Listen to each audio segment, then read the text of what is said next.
শুভ সকাল আমার প্রিয় পরিবার, তোমরা সকলে কেমন আছো? আশা করছি যে যেখান থেকে আমার ব্লগটি দেখছো সকলে ভালো আছো। তোমাদের আশীর্বাদ ও ভালোবাসার সাথে নিয়ে আজকের ব্লগটি শুরু করলাম। আজকে হলো শুক্রবার আর এখন বাজে ঘড়ির কাঁটায় ঠিক সকাল 8টা। আজকেও জানো ঘুমের থেকে উঠতে অনেকটাই লেট হয়েছে, যেহেতু কাল রাতে অনেকটাই রাত করে ঘুমিয়েছি। আর আজকাল বলে নয়, এখন প্রত্যেক দিনই প্রায় অনেক রাত হয়ে যাচ্ছে ঘুমোতে ঘুমোতে, তাই সকালে উঠতেও অনেকটাই লেট হচ্ছে। যাই হোক, আজকে সকালবেলা যেন ভীষণ বৃষ্টি হচ্ছিল ওই 5:30 নাগাদ। তখন একবার ঘুমটি ভেঙেছিল, ভাবলাম এই উঠি ওই উঠি করে না আর ঘুমটা না ছাড়লই না। তো এই যে বেলা হয়ে গেল, আর কি করব, একেবারে সোজা চলে এসেছি এইদিকে বাসনগুলো সব মেজে নিতে। এগুলো হলো কালকেকার রাতের বাসি বাসন।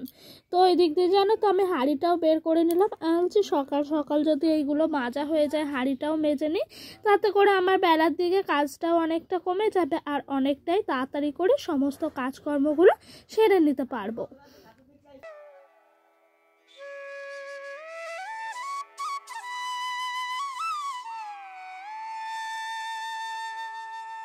তো তোমাদের সঙ্গে গল্প করতে করতে ওদিক দিয়ে আমার কিন্তু বাসনগুলো মাজা হয়ে গেছে। এখন নিয়ে যাচ্ছি ঘরের দিকে।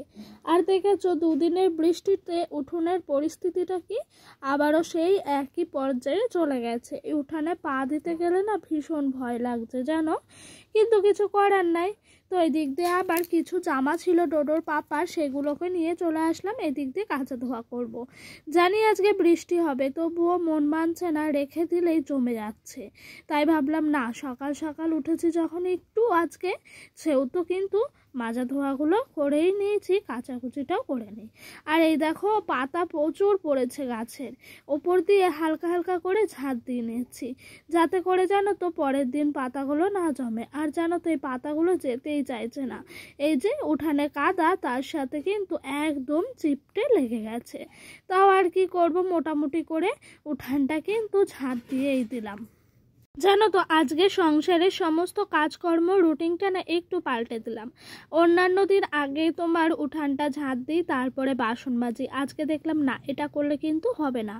আগে উঠানটা ঝাঁট দেবো না, আগে বাসনটা মেজে নেবো, তারপর ভিজিয়ে দেবো, তারপরে কিন্তু উঠানটা ঝাঁট দেবো। যেহেতু উঠানের পরিস্থিতিটা অনেকটাই খারাপ, সেহেতু কিন্তু ঝাঁট দিতে অনেকটাই দেরি হবে। তাই ভাবলাম না, আগে কিন্তু বাসনগুলো মেজে ঘরে দিয়ে রাখি।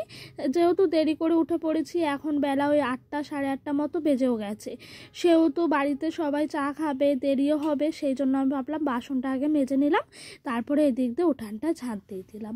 আর এই দেখো এদিক দিয়ে মুড়ো ঝাঁটাটি ভালো করে জলে ধুয়ে নিয়েছি।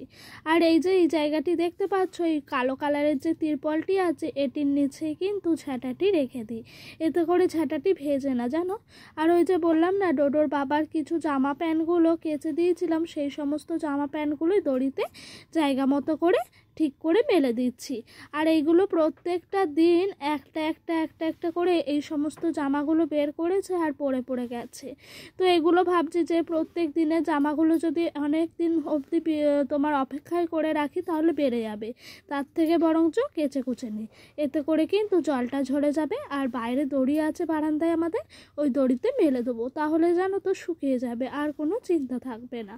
তো আজকে ওরই জামা প্যান্টগুলো এখন কাচলাম, বেলা হলে না হয় ডোডোরগুলোও কেচে নেবো। তো ঝটপট করে মোটামুটি করে কাজগুলো হয়ে গেল। দেরি করে ঘুম থেকে উঠেছি বটে, তবে কিন্তু সংসারের কাজগুলো একটু বুদ্ধি খাটিয়ে খাটিয়ে করলাম বলে বেশ সময়ের মধ্যে হয়ে গেল। এদিক দিয়ে মোটামুটি আমার সংসারে বাসি কাজ হয়ে গেছে। দুপুরে রান্নার প্রস্তুতি চলছে। আজকে ডোডোর পাপা নিয়ে এসছে চিকেন। ও বলছে দশমীতে খায়নি, আজকে একাদশী, আজকেও কি খাবো না, আর মন মানছে না। তাই বললাম ঠিক আছে, তোমার যখন খেতে ইচ্ছেই হচ্ছে সেহেতু নিয়েই আসো। তো এই দেখো এই দিক দিয়ে আমার শাশুড়ি মা আলুগুলো কেটে দিয়েছিলেন, আর আমি চিকেনটা রান্না বসিয়ে দিয়েছি। জানো তো ডোডো এই কদিন ধরে প্রত্যেক দিন ঠাকুর দেখতে যাচ্ছে, এতে করে কিন্তু ওর ভীষণ ঠান্ডা লেগে গেছে। আর ঠান্ডা লাগবেই না কেন, প্রত্যেক দিন আইসক্রিম খাচ্ছে, আমরাও যদি না দিচ্ছি এও দিয়ে ওকে বেশ ঠিক ম্যানেজ করে দিচ্ছে, তাতে করে ঠান্ডাটা লেগে গেছে আর নাকে অনেকটাই সর্দি। তো ও যেন খুব ঘ্যান ঘ্যান করছে, ঘুমোতেই চাইছে না, উঠতে চাইছে না, তো ওর দেখভাল করতে হচ্ছে, এতে করে আমার রান্নাটা দেরি হয়ে যাচ্ছে। তো এই দেখো এই দিক দিয়ে চিকেন নিয়ে এসেছিলো ওই 1 কেজি মতো হবে, পুরোপুরি 1 কেজিও নয় আবার। তো যতটা মতো মাংস আছে এতটাতে আমাদের দুবেলায় সবারই মোটামুটিভাবে হয়ে যাবে। তো এই দেখো এইদিকে তোমার পেস্টটা দিয়ে দিলাম, এখানে আছে আদা রসুন পেঁয়াজ, তারপরে জিরে, গোটা গরম মশলা, তার সাথে কাঁচা লঙ্কা, কিছুটা শুকনো লঙ্কা, সমস্তটাই একসাথে পেস্ট করতে গেছিলাম। আর আমি তো এখন কিছুদিন ধরে রান্নাটা একটা অন্যান্য পদ্ধতিতে করছি, তার জন্য জানো তো মাংসটা সবার আগে ম্যারিনেট করে নিচ্ছি। এতে করে জানো মাংসটা অনেকটা সফট হয়। আর ম্যারিনেট না করে কড়াইয়ে একেবারে দিলে না কেমন একটা যেন লাগছে, সেই জন্য এখন এরকম পদ্ধতিটাই অবলম্বন করছি। তো এই দেখো এই দিক দিয়ে প্রথমে সমস্ত মশলা দিলাম, এর সাথে দিলাম তোমার লঙ্কার গুঁড়ি, হলুদ আর কিছুটা পরিমাপে লবণ। তো তারপর ভালো করে চিকেনটা তোমার একসাথে ম্যারিনেট করে নিচ্ছি।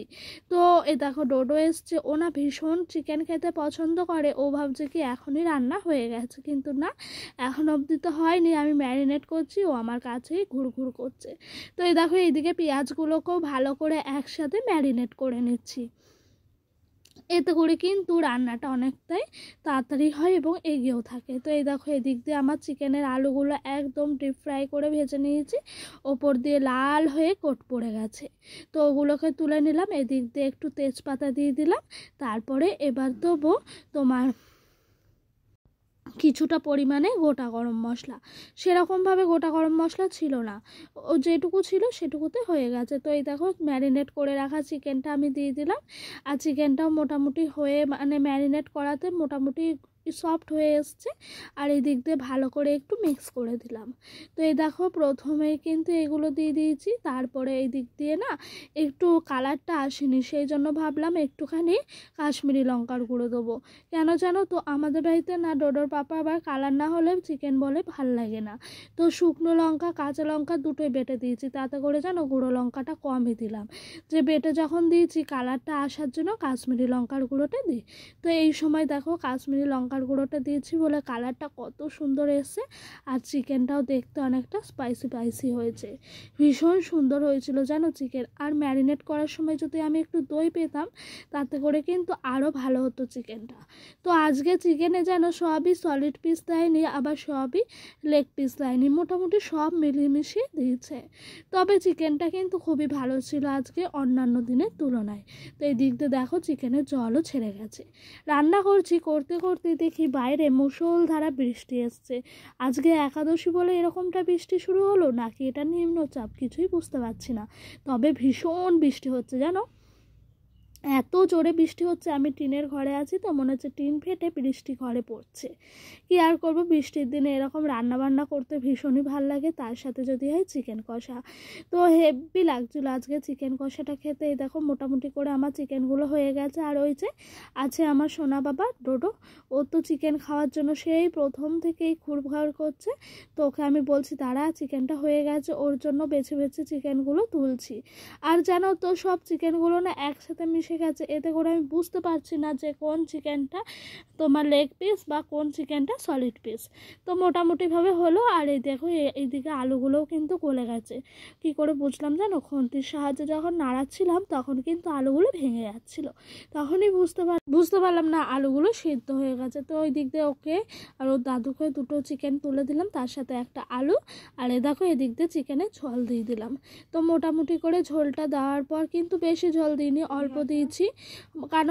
কেন বলো তো, বেশি ঝোল দিলে একবারে পাতলা জলের মতো লাগবে। যাই হোক রান্না বান্না শেষ, ডোডোকে ঘুম পাড়িয়ে দিয়েছি, এখন আমি নিজে এসেছি খাওয়া দাওয়া করতে। তো এই দিক দিয়ে 2 পিস আলু 2 পিস চিকেন নিয়েছি। আর এটা আমার শাশুড়ি মা করেছিল, থোড় চচ্চড়ি করেছিল একটু মসুর ডাল দিয়ে, এটাও ভীষণ ভাল লাগে জানো। তো এই দেখো এই দিক দিয়ে এরকম চিকেনগুলোই আমি নিয়েছি। আমি না ওই সলিড পিসগুলো খেতে পারি না, ওইগুলো না কেমন একটা যেন হয়, একদম সফটগুলোই নেই।